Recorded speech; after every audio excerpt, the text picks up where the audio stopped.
Hey everybody, today I am going to be reviewing Spider-Man Across the Spider-Verse. This was directed by several people. This is our sequel to Spider-Man Enter the Spider-Verse, which I saw maybe 5 years ago, and it was like on a business trip with a coworker. So I don't remember a lot of the specifics of the plot, but I do remember the basic idea, and it really did leave an impression on me for sure. But walking into this one, I didn't think there would be that much of an issue, just because I thought that everything was, for the most part, pretty focused and interesting about the original film, enough for me to care obviously about what goes on in the second one. But I do think that these two films are a really good example of how to explore the multiverse in a way that feels focused, in a way that pleases me more than the majority of them. Obviously, I've talked about the multiverse before on this channel. Specifically, I tried to really hone in on it when I reviewed the film Everything Everywhere All at Once, which I did, I think, about a year ago. Mainly because I think that the multiverse is an interesting idea, especially how you can use all of these alternate universes and dimensions, what have you, to explore fundamental moral aspects of what it means to be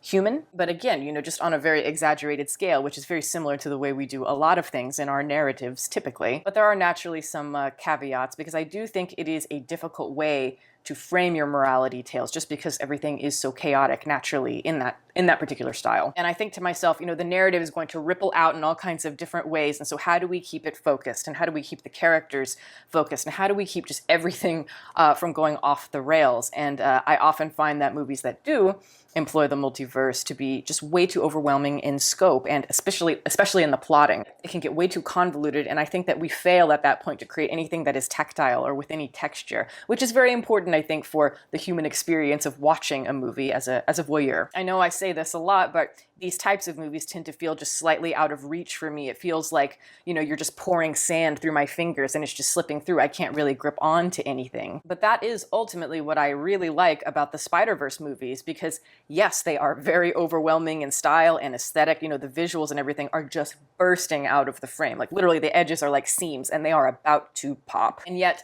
they never do. And it's like it's kind of flirting with disaster. It is flirting with going completely off the rails, and yet it always keeps things quite centered and, in your grip. It's got this very angsty, moody, ADHD type of buzzing energy that really reflects the teenagers of the movie that we're centering on in terms of the story. And yet it's very centered and quite mature at the same time. It is more focused on its characters and more focused on its themes than I think a lot of the multiverse films are. And definitely this is one of the most visually pronounced, visually detailed American animated movies that I've seen in a very long time. And I do think overall I liked this film more than its predecessor. Again, I'd have to go back and see that one again with maybe fresh eyes, but as of now, I was really digging this one more.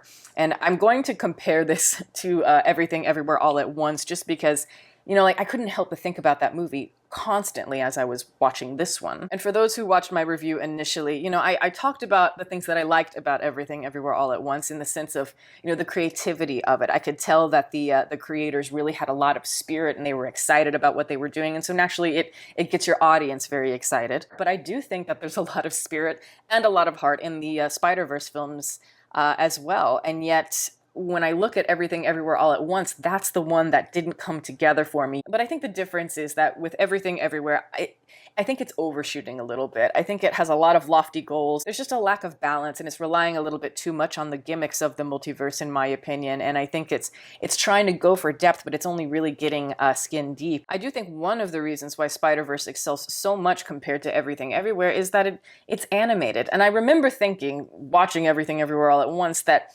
this should be animated all the way through, at least. I don't know. There's something about it that I felt like it was just lacking a little bit aesthetically and visually. And had it gone for animation, you can completely, break the rule book in a way that works in that type of world. And I just think that animation is what Marvel and DC should be. I've felt this ever since when I was a kid and I saw Sam Raimi's Spider-Man film, I think in, what was it, the year 2000, 2001.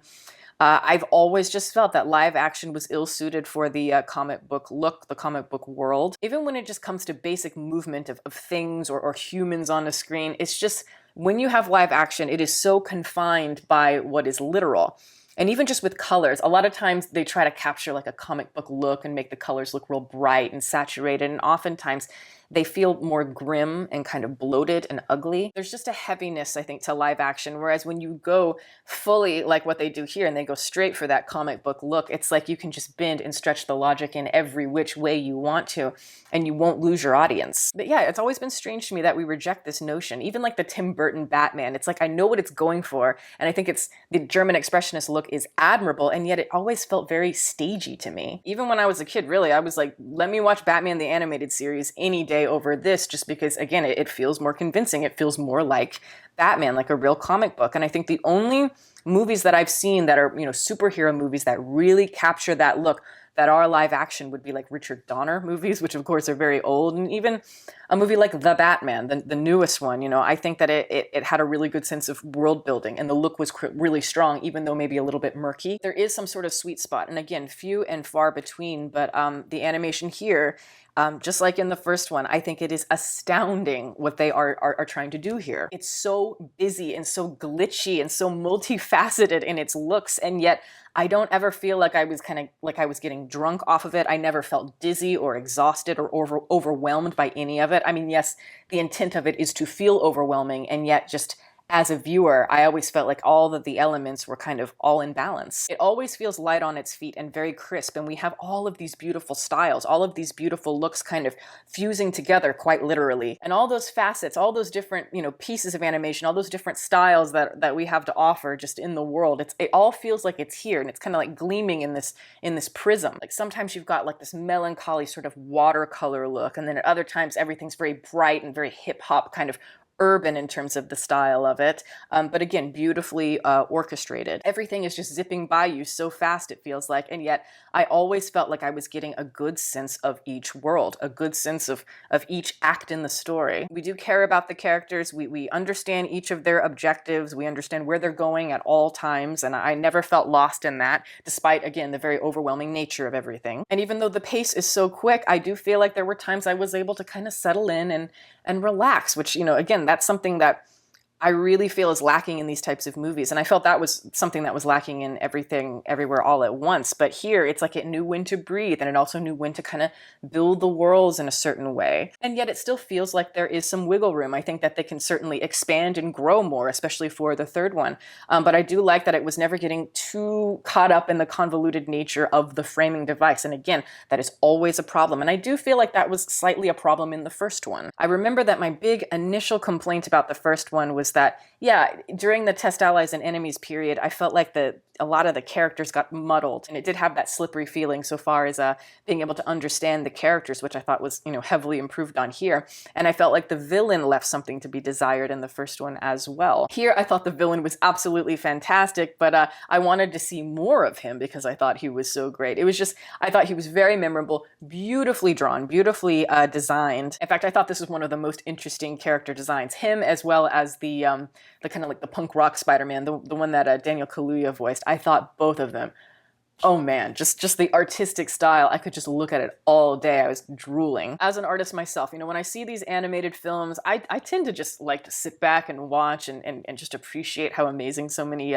artists can be. But when I watched this one, I have to say, it's one of the rare times where I was like, I really wanted to draw. Like, I felt inspired to just grab my sketch pad and doodle. And I think the idea of just Jason Schwartzman doing the voice of the villain was just such a great touch, because he is naturally really hilarious, has a very natural voice, very distinct. And anytime that character was not around, I kept wondering, where did that guy go? I want him to come back. So that's also a really great sign, just because I feel like there's a lack of really, really strong villains lately, especially in these Marvel films. But it was that real pencil sketchy look, almost berserk-like, that I was very drawn to, and naturally it's a style very close to my heart. But I really have no idea how they were able to house all of this, keep it all under one roof is really astounding to me. And I mean that more from a visual perspective overall, but just being able to capture also just the right beats, the right highs and lows in the story, the ebbs and the flows. It's beyond me. But again, I think a lot of it had to do with the fact that this wasn't overshooting it. It really understood what it was. It wasn't trying to be, I think, too pretentious. It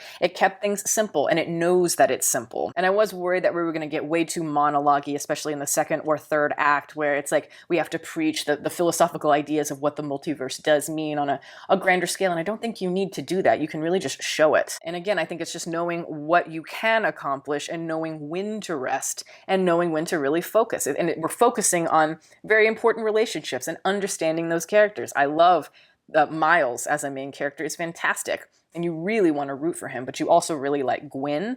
His parents are fantastic. Her dad is fantastic, and we understand their relationships with each other. And I could already tell, I was already pleased in the second act, because when we are starting to understand our allies and our villains and all of that, I felt like we really built them properly, and I liked all of the different new characters that came in. They provide a lot of color and they keep things interesting, and again, every single one of them is interesting in their own way. Now, not every single joke lands, some of them are flat, but for the most part, I thought it was genuinely funny. But ultimately, it is Miles who, the protagonist, who has to shoulder most of the burdens of the film.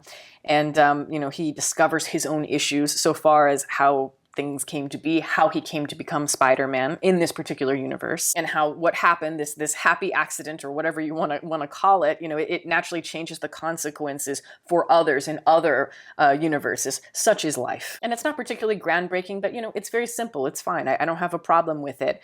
But the idea I'm more interested in is the idea where they're starting to post what are the dangers of breaking canon, as they like to say here, breaking from the formula, which leads to the shattering of all other formulas. It's a very similar dilemma to Superman, from the original 1978 Richard Donner film, where he decides to completely alter the human timeline just to save one person's life that means something to him. Now again, Superman is one of my favorites, one of my favorite comic book movies, even though I think it has one of the worst endings ever when it comes to, Superman having to face that dilemma. And I do think, and I have a feeling, especially as we go into the third one, that Across the Spider-Verse is going to handle this a lot better, even though it is cutting things off quite abruptly, so we don't really get to marinate in those consequences. But again, hopefully we'll see that in the third one. And again, that's what I'm hoping for. I'm hoping for a little bit of exploration just on a more meta aspect there, because I do think those are intriguing ideas, because it is easy to be like, in the words of Miles in the movie, it's like, yeah, I'm an individual, like I can stand on my own, I answer to nobody. But it's a lot more complicated than that. Narrative, a foundation, while we often reject it often in our modern day, I think it serves a major purpose for the way that we write our stories. And to reject it all as some sort of like rebellious punk rock type of thing, I think is, to risk a certain aimlessness. But at the same time, there is this desperation, I feel like, in these really exhaustive, very corporatized, formulaic Marvel movies with all these crossovers and references and such, where I'm just dying for something that feels fresh and interesting. The idea of standing apart and breaking from the canon, I guess you could say, while, maintaining the idea of the engine churning and keeping that spark going that we know and love. So again, I'm very interested to see where they take things, but overall, I really enjoyed this movie. I think this is a great summer movie, and I think a lot of people should see this. It's great for kids as well. I don't see it as groundbreaking, and I don't think it's the best we can do so far as, using the multiverse framing device is concerned. I think we have a lot more things that we could do with it, but we are growing in the right direction, and let's just see how far we can go with it. It has all the pulp and fizz that you could want. Really, this movie reminds me of like a cold soda on a really hot summer day, but like a really, really cold one. And when you open it, it's just so bubbly, and it's like every sip is, it's a party in your mouth. But yeah, you will never be bored, and your eyes are just, oh my God, it's such a feast for the eyes. So I would say absolutely check this out on the big screen, take an edible maybe, and just enjoy. But that is my review. Thank you guys so much for watching. I'm going to plug my website as always. It is deepfocuslens.com. I'm an artist. I do commission portraits, and I also sell prints of my work. If that is something that you're interested in, you can always go to the website below, and if you have a question on a commission or a print, you can always email me. My email is in the description box below as well. Also, I'd like to give a shout out to my patrons who are fantastic. Guys, thank you so much for your support, and welcome to the new members. If you are interested in supporting, the link for that is below, as well as the rest of my social media information. You can watch more videos here, and you can subscribe if you'd like. Catch you next time.